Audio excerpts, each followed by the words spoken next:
Consideremos esta siguiente situación que es relativamente común.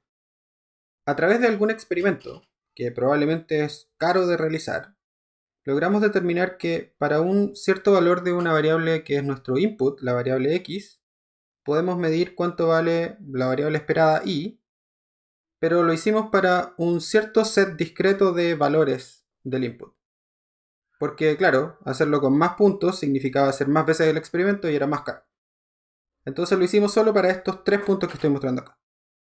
Ahora nos damos cuenta, después de haber estudiado un poco el problema, que en realidad nos hubiese gustado mucho saber cuánto valía el resultado de nuestro experimento para x igual a 5.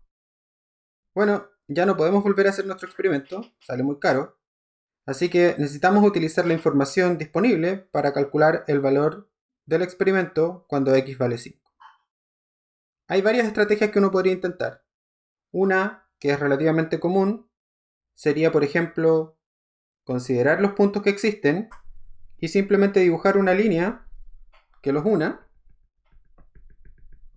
y luego entonces evaluar el valor de la variable y en x igual a 5, asumiendo que esta línea representa el comportamiento real del problema. Esa es una familia de soluciones y la vamos a explorar un poco después, pero no es la única.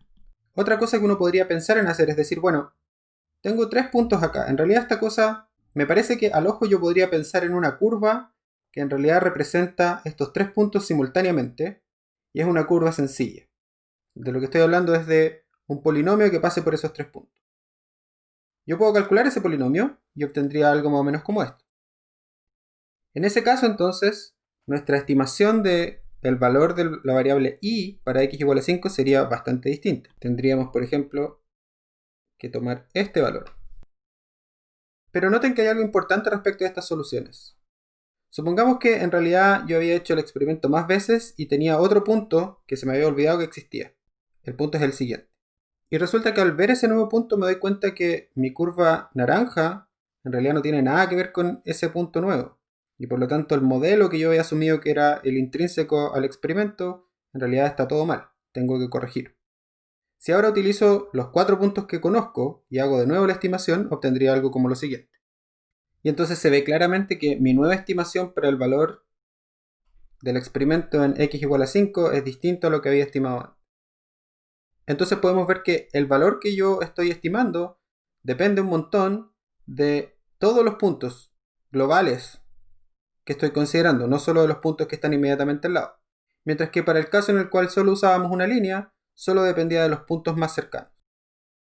Toda esta familia de preguntas que estamos haciendo tienen que ver con el problema de la interpolación. Lo que estamos tratando es de evaluar una función desconocida en un punto en el cual no conocemos su evaluación, pero conocemos cuánto vale la función en lugares alrededor. Entonces la pregunta es, ¿cómo podemos completar este valor desconocido utilizando la información de la función? Entonces, la primera familia de soluciones para este problema que vamos a ver tiene que ver con interpolar polinomios. Es decir, vamos a tomar los puntos observados y vamos a encontrar cuál es el polinomio que pasa por todos esos puntos. Y a partir de ellos entonces vamos a encontrar el valor evaluado en un punto desconocido. Pongamos esto un poquito más en concreto. Vamos a suponer que tenemos los puntos resultantes del experimento x sub i, y sub i en n más 1 puntos. Para poder evaluar entonces en algún punto desconocido dentro de este intervalo, lo que vamos a hacer primero es encontrar cuál es el polinomio que pasa por todos los puntos. Entonces si tenemos n más 1 punto, entonces buscamos un polinomio de grado n. Entonces lo que estamos buscando es un polinomio p de x que se ve como a sub 0 más a sub 1 por x más a sub 2 por x al cuadrado más a sub 3 por x al cubo, etcétera, hasta a sub n por x a la n. Y este polinomio debe cumplir con que pasa por todos los puntos, es decir, el p evaluado en x sub i tiene que ser igual a i sub i para todos los i entre 1 hasta n más 1. Cuando ponemos eso en la ecuación, entonces obtenemos un set de n más 1 ecuaciones con n más 1 incógnitas. ¿Cuáles son las incógnitas? todos los coeficientes del polinomio, desde a sub 0 hasta a sub n. Eso entonces se puede escribir de forma matricial, y el problema consistiría en invertir la matriz. Pero esa familia de soluciones que tienen que ver con resolver matrices la vamos a ver enseguida cuando hablemos de álgebra lineal. Ahora lo que vamos a hacer es mostrar un sistema ingenioso y más sencillo para resolver exactamente el mismo problema. Esta cosa se llama los polinomios de Lagrange. Entonces, como decía, estos polinomios de Lagrange no son más que un truco astuto para resolver un sistema de n más 1 ecuaciones, con n más 1 incógnitas. ¿Cómo va a funcionar? Vamos a definir un polinomio L sub j de x que se va a ver de la siguiente forma. Se va a ver como una cierta constante, alfa sub j, por x menos x sub 0, donde este x sub 0 es uno de los puntos conocidos, x menos x sub 1, y así hasta que lleguemos a x menos x sub j menos 1, y luego x menos x sub j más 1, es decir, me estoy saltando el x sub j, y así hasta el final, x menos x sub n.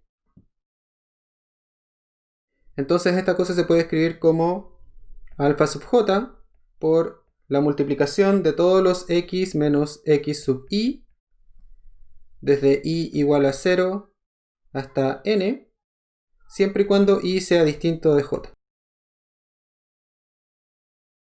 Entonces noten que este polinomio, L sub j, evaluado en alguno de los puntos del set de datos, que básicamente son los puntos en los que se tiene que cumplir la igualdad del polinomio, vale 0 si i es distinto de j.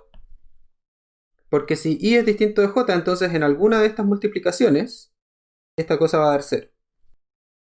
Mientras que si hago L sub j evaluado en x sub j, es decir, en el mismo j, entonces esta cosa va a sobrevivir todos los términos.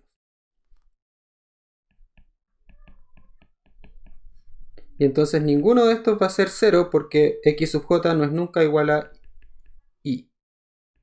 Ahora definimos el polinomio de Lagrange. El polinomio de Lagrange, p de x, lo voy a definir como una combinación lineal de estos polinomios L que tenemos antes. ¿Ok? Y esa combinación lineal va a estar dada por i sub j, donde estos i sub j son los del experimento, los puntos por los que queremos que el polinomio pase, multiplicado por L sub j de x. Y esto entonces va desde j igual a 0 hasta n. Ahora noten que como esta cosa es una combinación lineal de los polinomios L sub j y los polinomios L sub j son de grado n, entonces este polinomio p de x también es de grado n. Ahora, veamos por qué es útil este polinomio. Bueno, si evalúo este polinomio de Lagrange en x sub i, uno de los puntos del set que estoy tratando de ajustar, entonces voy a tener que esta cosa se ve como la sumatoria de j igual a 0 hasta n de i sub j por L sub j evaluado en x sub i. Pero recuerden que L sub j evaluado en x sub i solo sobrevive cuando x sub i es igual a, cuando i es igual a j. Es decir, de todos los elementos de la sumatoria, el único que sobrevive es i sub i por L sub i evaluado en x sub i. Todos los demás son 0. Y entonces ahora, si yo lo que quiero es que el polinomio pase por todos los puntos, yo lo que necesito es imponer que esta cosa sea igual a i sub i. Entonces necesito hacer que esta cosa valga 1. Y fíjense que tengo libertad de hacer eso porque la definición que tengo arriba tiene una constante por delante que no he definido. Entonces lo único que necesito es definir esa constante de manera inteligente para que siempre el polinomio me dé 1. Y lo que tengo que hacer entonces es decir entonces que para que esto sea cierto, mis alfa sub j los tengo que definir como la inversa de la pitatoria que está al lado. Entonces tengo que tomar la multiplicación de i igual a 0 hasta n de x sub j menos x sub i, siempre y cuando i sea distinto de j, y esto a la menos 1, de modo que cuando multiplique esto por el resto de lo que está en esta expresión, obtenga 1. Tomando eso en cuenta, entonces yo puedo escribir el polinomio de Lagrange y decir que el polinomio de Lagrange, P de X, se puede escribir como la sumatoria de los I sub j, recuerden estos I sub j son los del set de datos, multiplicado por la multiplicación desde I igual 0 hasta n, siempre y cuando I sea distinto de j, de x menos x sub i, y abajo a x sub j menos x sub i, donde estos 1 dividido por x sub j menos x sub i son los alfa sub j. Y por lo tanto esto que está acá es exactamente el polinomio que ando buscando. Este es el polinomio de Lagrange que resuelve el problema de pasar por los n puntos x sub i, i sub i. Veamos la aplicación de esto para el problema más simple que se nos puede ocurrir. El ejemplo más simple es encontrar el polinomio que pasa por dos puntos, es decir, una línea recta. Entonces vamos a tomar los puntos a y b, son los puntos x, y además conocemos cuánto vale la función evaluada en a y la función evaluada en b. Entonces básicamente lo que estamos haciendo es buscar una recta que pasa por estos dos puntos. Entonces estos son mis x sub i y estos son mis i sub i. Veamos, ¿cómo se vería el polinomio entonces? P de x tiene que ser igual a el primer elemento de esta sumatoria, que olvidé escribir que es de j igual a 0 hasta n, es cuando j vale 0 tengo i sub 0. i sub 0 es f evaluado en a. Y después aquí adentro tiene que ir una multiplicación de términos. Pero la multiplicación de términos va a ser de i igual a 0 hasta n siempre y cuando i sea distinto de j. Entonces, en este momento estoy en j igual a 0, así que no puedo partir en i igual a 0, tengo que partir en i igual a 1. Y de i igual a 1 hasta 1, así que es un solo elemento que multiplicar. Cuando i vale 1 y j vale 0, entonces lo que estoy diciendo es que esto es x menos x sub 1, y x sub 1 es b. Dividido por x sub j, eso es x sub 0, eso es a, menos x sub i es 1, así que esto es b. El siguiente término de la sumatoria es cuando i vale 1, así que estamos hablando de f en b. Y ahora de nuevo vienen los elementos de la multiplicación, pero la multiplicación va a tener un solo elemento porque estoy en j igual a 1, entonces i puede tomar los valores 0 y luego le tocaría 1, pero tiene que ser distinto de 1, así que ahí se acaba. Y entonces estoy en j igual a 1 e i igual a 0, así que x sub i es x sub 0, eso es a, sobre x sub j, eso es x sub 1 igual a b, menos x sub i, que es x sub 0, eso es a. Y estos términos los podemos reordenar un poco y nos daríamos cuenta si factorizamos x de todo esto. X queda multiplicando a f de a dividido por a menos b, y también está multiplicando a f de b dividido por b menos a, así que cambian de signo. Así que esta cosa se puede escribir como f en a menos f en b dividido por b menos a. Y esto debiese ser fácil de identificar, esto es m, típicamente la pendiente de una línea recta. Y el otro término es más difícil de identificarlo, pero es fácil ver que es solo una constante, es f en a por b dividido por a menos b, menos f en b por a dividido por b menos a. Esto es n, la intersección. Entonces, podemos ver que la expresión que acabamos de escribir corresponde a un polinomio p de x igual a mx más n, es una línea recta. Y por definición esta cosa pasa por los puntos requeridos. P evaluado en a va a ser, cuando P está evaluado en a, acá tengo a y acá tengo a. Por lo tanto, este término vale 0 y este término vale a menos b partido por a menos b, este término vale 1. Así que esta cosa vale f en a.